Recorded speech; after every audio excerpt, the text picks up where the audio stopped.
কোনো ছোটখাটো স্বপ্ন টপ্ন দেখি না, স্বপ্ন দেখি অনেক বড়। ও কি আসলে অ্যাডমিশন স্ট্যান্ডার্ড পড়া উচিত নাকি এইচএসসি স্ট্যান্ডার্ড পড়া উচিত?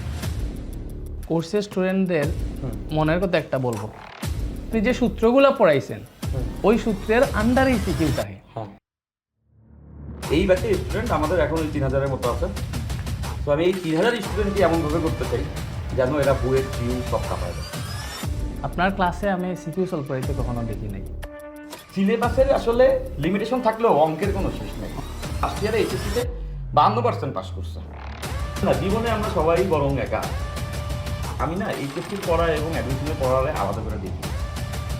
অ্যাডমিশনে 50% কোশ্চেন এইচএসসিরই থাকে। কথা হচ্ছে দাদা, আমাদের কোর্স তো আসলে চলতেছে, তাই না? কোর্স তো আসলে চমৎকার এবং পোলাপান পড়াইতেও খুব ভালো আসলে লাগতেছে। এখন 27 বছর ছেলেপানদের নিয়ে স্বপ্ন অনেক বড়।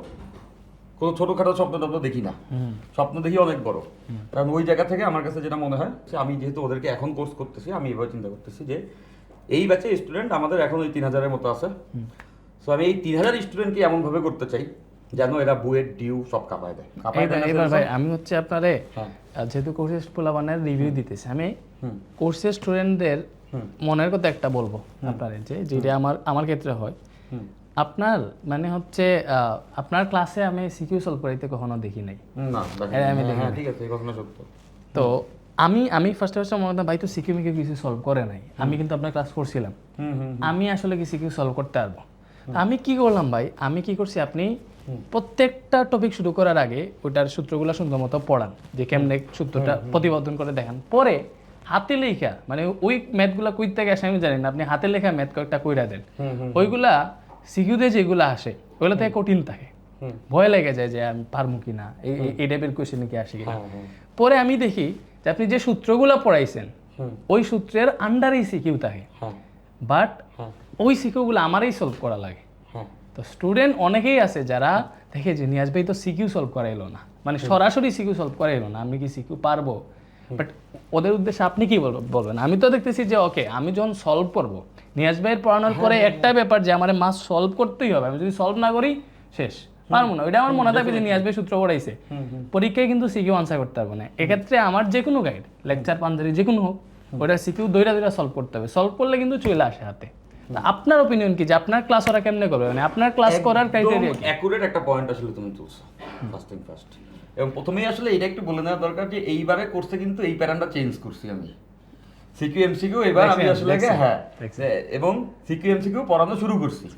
এখন এখানে আমার দুইটা আইডিওলজি আছে। আমি সর্বাত্মক একটা স্টুডেন্টকে আমি মনে করি আমি নিজে, আমি একজন স্টুডেন্ট মনে করি যে আমি আমার কোর্সটা করতেছি।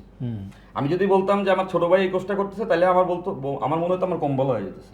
আমি চিন্তা করি ওই কোর্সটা আমি করতেছি অ্যাজ এ স্টুডেন্ট, আমার স্যাটিসফাই করতে হবে। কেন করি এটা কারণটা আছে, অবশ্যই এটা জানতে হবে যে আমরা যখন পড়তেছি তবে টপ স্ট্যান্ডার্ডটা মেনটেন করতে হবে। আমি নরডামের স্টুডেন্ট ছিলাম, তো নরডাম আমাকে ওই প্ল্যাটফর্মটা কিন্তু দিছে, চমৎকার পড়াইছে। তো আমি চিন্তা করি সেরকম একটা স্টুডেন্টকে যদি আসলে আমি স্যাটিসফাই করতে চাই, তাহলে কি কি দিতে হবে, সবকিছু আমি আসলে প্রোভাইড করার চেষ্টা করতেছি।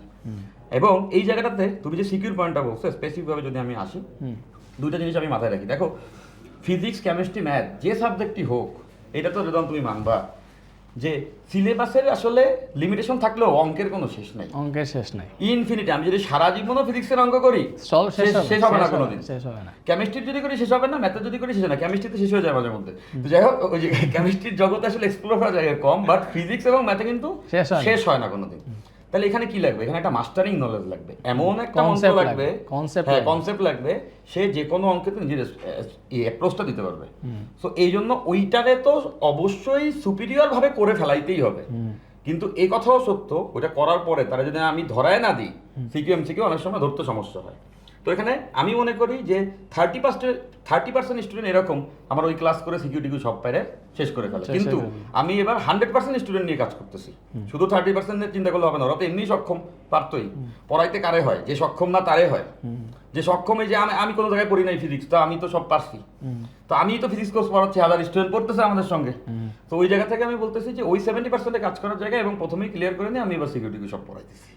এই দেখছি, আমি দেখলাম ওই যে আপনি সিকিউ সলভিং এর ক্লাস দিছেন, হ্যাঁ আমি অবাক হয়ে গেছি ভাই, আপনারা জীবনে আমি এডি করতে হ্যাঁ হ্যাঁ আমি করতেছি, কারণ সবার ভালো জন্য করতে হবে, কারণ যখন আমরা 10টা মানুষ একত্রিত একটা ভালো কিছু করতেছি ওদের ভালো করতে হবে। আরেকটা ব্যাপার, এখানে এখানে আমি শেষ করি এই পয়েন্টটা বলতে হবে যে এখন ওদের সিকিউ যখন আমি করাচ্ছি, সিকিউ করানোর জায়গাতে আমি এটা মনে করি হায়ার স্ট্যান্ডার্ডের যে বইগুলো আছে বইগুলোতে আগে আমি দেখতাম যে 2টা প্রবলেম করে দেয়, 3 নাম্বারটা করে দেয় না, এরপরে আবার 2টা করে দেয়, 3 নাম্বারটা করে দেয় না।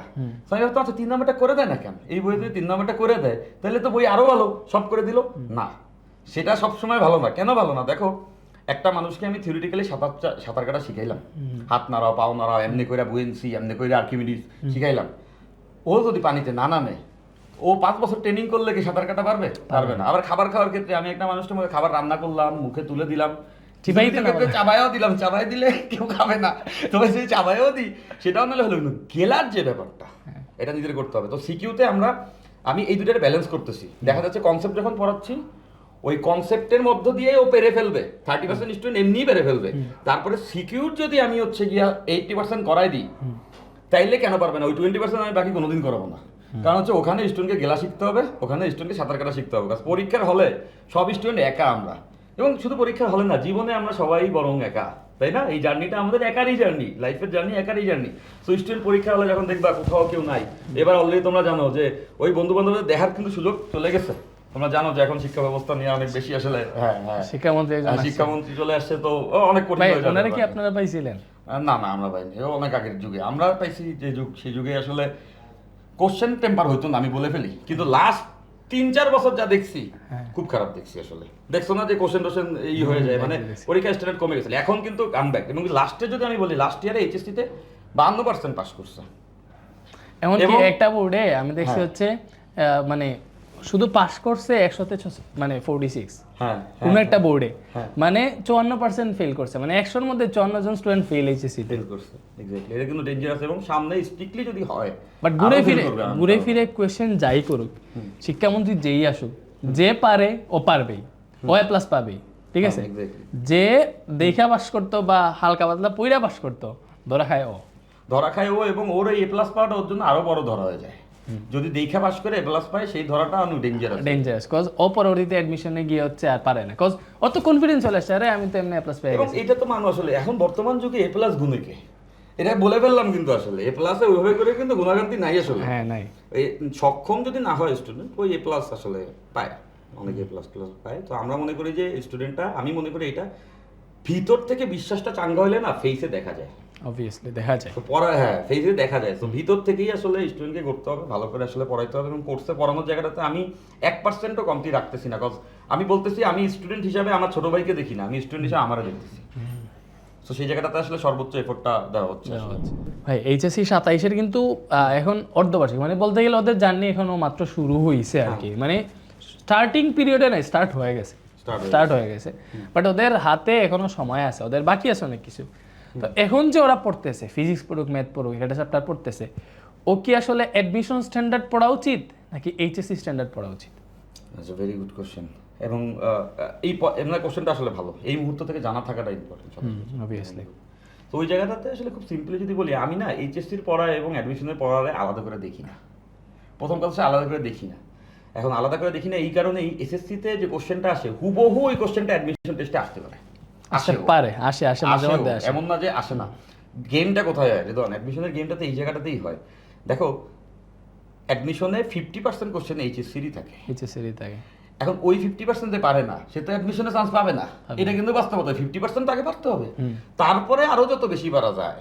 তো আমি বলবো এটা হচ্ছে ফাউন্ডেশন, যেটা আগে করতে হবে। এখন অধিক সামনাসে গাজন নষ্ট বলে একটা ব্যাপার আছে না, যে আগেই অ্যাডমিশন করতে হবে, ওদিকে একাডেমিকে পড়ালেখা খবর নেই। এই পোলাপানের সংখ্যাই বেশি, পাও যদি কাঁচা থাকে, হাঁটতেই পারে না, দিতে চায় লং জাম্প, তখন একটা ঝামেলা। তো আমি ওই জায়গা থেকে মনে করি যে ধীর স্থিরভাবে আসলে পড়াশোনাটা করতে হবে। একটা কনসেপ্ট যদি ক্লিয়ার থাকে, সেটা অ্যাডমিশনের অঙ্ক, এইচএসসির অঙ্ক। আমি একটা অঙ্কের বাইনারিতে দেখি, বাইনারি মানে কি 1 আর 0, মানে অপশন দুইটাই, হয় অঙ্কটা আমি পারবো নাহলে পারবো না, এছাড়া তো আর কোনো কিছু নাই যে মাঝামাঝি কিছু নাই। তো ওইখানে কনসেপ্টটা ক্লিয়ার থাকতে হয়। এবং আমি বলবো যে কোর্স যদি গুছায় করা যায়, অ্যাডমিশনের জায়গাটা কতটুকু, অ্যাডমিশনের জায়গাটা 3 মাস, আর একাডেমিকের জায়গাটা হচ্ছে গিয়ে তোমার 1.5 বছর, তো 20 মাস ধরা যায়। তো 20 মাস কোথায়, সেইখানে যে পারলো না সে লাস্টের 3 মাসে বলাই দিবে, এটা তো হয় না আসলে বাস্তবতা। সো প্র্যাকটিস করার জায়গাটা হচ্ছে গিয়া আমাদের একাডেমিকে। এখন কথা হচ্ছে কোর্সগুলোর আমি জানি না কেন এই প্ল্যাটফর্মগুলো এমনি করে বানায় যে একাডেমিকের কোর্স একটা, অ্যাডমিশনের কোর্স একটা। আমার কথা হচ্ছে যদি কোর্স ভালো হয় তাহলে এই 20 মাস আমি পড়ানোর পরে ছেলেবান চান্স পাবে না কেন? আমার কথা খুবই সিম্পল, যে এই 20 মাস পড়ানোর পরে পোলাপান চান্স পাবে না কেন? একাডেমিক কোর্স যে আমরা নিচ্ছি 27-এর do or die basic to pro যে আমাদের কোর্স চলতেছে, এই কোর্সে আমি লেটসে 10টা ক্লাস নিলে 8টা ক্লাস নিতেছি থিওরির, এমনভাবে নিতেছি গুছায় নিতেছি, ওর মধ্যেও অ্যাডমিশন কাভার হবে। তারপরে যদি ধরতে না পারে, তারপরে আমি সিকিএমসি কে আলাদা দিচ্ছি, আরো 2টা ক্লাস রাখতেছি অ্যাডমিশন স্ট্যান্ডার্ড। আবার অনেকের ভুল কি এটা জানো, প্রথম দিনই অ্যাডমিশন স্ট্যান্ডার্ড। আরে প্রথম দিন অ্যাডমিশন স্ট্যান্ডার্ড পর ভয়ই তো বলে ক্লাস করবে না, বুঝবে না তো কিছু। আস্তে আস্তে বিল্ড আপ করে 8টা ক্লাসে যখন উঠে, তখন লাস্টের 2টা ক্লাসে আমি আসলে বিএডের সব পড়াই দিছি। এবং আমি এটা বলতে পারবো, আমি এটা কনফিডেন্টলি বলতে পারবো, কারণ আমি এটা পড়াইছি, বলবো না কেন, আমি বলবো এটা। সেটা হচ্ছে যে এই ছেলেবানরা যখন অ্যাডমিশনের কোচিং করবে তখন বলবে আচ্ছা নিয়াজ ভাই একাডেমিক কোর্সে তো সব পড়াই রাখছিল, নতুন আজকে আমি কি শিখলাম। এটা মিলাই নেবে 27 বছরের প্রত্যেকটা স্টুডেন্ট। সো আমি মনে করি যে এইভাবেই পড়তে হয়। সো এই জায়গাটাতে যদি স্টুডেন্টরা নিজেরা নিজেদের চয়েসটা না বুঝতে পারে, তাহলে দেয়ার কোনো বিলিউজার। আরেকটা ব্যাপার হয় ভাই, আমার কাছে মনে হয় এই যে মানে অ্যাডমিশনের টাইম ম্যানেজমেন্ট একটা বড় গেম। মানে ওই জায়গায় সব স্টুডেন্ট পারে বা ডান্সার করতে পারে না টাইম পয়েন্ট। এই যে রেদওয়ান যে পয়েন্টটা বলছে, এটা হচ্ছে অ্যাডমিশন কোচিংটা যখন করবা সেখানে তুমি এই সক্ষমতা অর্জন করবা যে আমি তো অঙ্ক কত দ্রুত করতে পারি। হ্যাঁ, এইটাই মানে ঘুরে ফিরে আমার এইচএসসি তেই শিখা লাগে, বাট অ্যাডমিশনের আগে যে 3 মাস সময় পাই বা 4 মাস সময় পাই, ওই টাইমে আমার শিখা লাগে ওই সেম ম্যাথগুলা কত দ্রুত বা আরো দ্রুত কেমনে সলভ করা লাগে। স্মার্ট। রেদওয়ান যে পয়েন্টটা বলছে ওইটা আমি বললাম, দেখো একটা অঙ্ক যদি আমি 10 মিনিট টাইম দিই, যারা আমাদের কোর্সে আছে বা যারা ভালো কোর্সে আছে তারা সবাই পারবে, কিন্তু ওই অঙ্কটাতে 5 মিনিটে পারবে, সে হচ্ছে অ্যাডমিশনের রেসে আগায় গেল। আর ওই অঙ্কটাতে 3 মিনিটে পারবে, সে একদম টপ প্রায়োরিটি বুয়েট পর্যন্ত কভার করে ফেলো। বুয়েট বারবার বলি কেন, আমি বুয়েটে এই জন্য তো আসলে বলি না, বলি ব্যাপারটা খুবই সিম্পল, যে ওইটা সবথেকে কঠিন পরীক্ষা হয়। সো বুয়েটের কিন্তু হিসাব সিম্পল, একটা অঙ্ক যখন 3 মিনিটে কেউ পারবে তখন সে মানবে যে সে বুয়েটান হইতে পারবে। কারণ কথা হচ্ছে যখন ক্লাস চলতেছে তখন আমরা টিচাররা অনেক সময় হয়ে যায় যে 30 মিনিট ধরে অঙ্ক করাইতেছে একটা, সেটা আমি মনে করি যে গুড প্র্যাকটিস না। টিচার হয়তো বা 10 মিনিট অঙ্কটা করবে, স্টুডেন্ট চেষ্টা করবে এটা যেন 15 মিনিটে সে করতে পারে। আর সেই স্টুডেন্ট অ্যাডমিশনের ফেজে যায় শার্প করবে নিজেরে 5 মিনিটে যাতে সলভ করতে পারে, 5 মিনিটে যেন সলভ করতে পারে বা 5 মিনিটের আন্ডারে যেন সলভ করতে পারে। এবং এই দ্রুততা করতে যায় অনেকের অ্যাকুরেসি লস, দেখা যায় করে ফেলছে অঙ্কের সব থিওরি ভুল ঠিক আছে, সব ঠিক আছে, ক্যালকুলেশন ভুল করে বসে দিচ্ছে। এটা আবার অ্যাকুরেসি। তাহলে 2টা জিনিস, একটা হচ্ছে গিয়া ইফিশিয়েন্ট হইতে হবে, দ্রুত করতে হবে, এরপর হচ্ছে অ্যাকুরেসি, নির্ভুল হইতে হবে। সো এই 2টা জিনিস আসলে সলভ করা হচ্ছে এক্সাম। যত বেশি এক্সাম হয়, যত বেশি প্র্যাকটিস হয়, তত এটা সলভ হয়। ওই কাজটাই আসলে অ্যাডমিশন ফেজে অ্যাডমিশন কোচিংগুলো করে। এবং আমি এই পয়েন্টটা আসলে বলে রাখতে চাই, এই 27 ব্যাচ নিয়ে আমি আসলে অনেক অপটিমিস্টিক যেভাবে গড়তেছি। সো এরা আমাদের স্টুডেন্ট, আমাদের ইনহাউস স্টুডেন্ট, এদেরকে অ্যাডমিশনে সুপারভাবে আসলে ওই অ্যাকুরেসি এক্সাম নিয়ে আসলে কাজ করা হবে।